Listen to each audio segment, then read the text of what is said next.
Dat Nähewerser wär steit in Bremen hastig und wär binnen 4 Jahren ne Boot und 1993 wär in Betrieb genommen. Dat wär steit 180 Meter wieder as dat Ole wär. Dat Ole Werser wär in de 80er Jahren afreden, weil dat mit de Tiet old und na den Weltorlog in Dutt gorn wär. De Bau von wär na de Werserkorrektion nötig, den Sohlenerosion in de Werser de Tour zu lassen. Wilde Fische sich von wegen dat Wert lief versehrt und von wegen der Höchte nicht mehr der Werser rupswimmen könnt, heft sie ein Fischtrepp baut. Diese Fischtrepp liegt blank dat Wehr und schall den Fischen, die in den Nordsee leicht, helfen den Weg dat Wehr zu finden.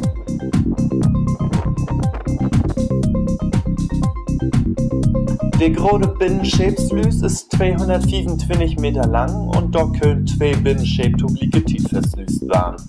Dann gibt es noch den kleinen Slüs, der für das Sportboote da ist. Der kann auch von den Lüten süß verhackstückt werden. Binnen 4 Jahren heft sie ein Nähe-Werser-Knöfwag blank dat Wehrboot. Dat Knöfwag muckt Strom für 17.000 Husholde. Nu gibt es auch ein zweite Fischtrepp. Diese Fischtrepp ist bannig modern und hat den hellen große Tür.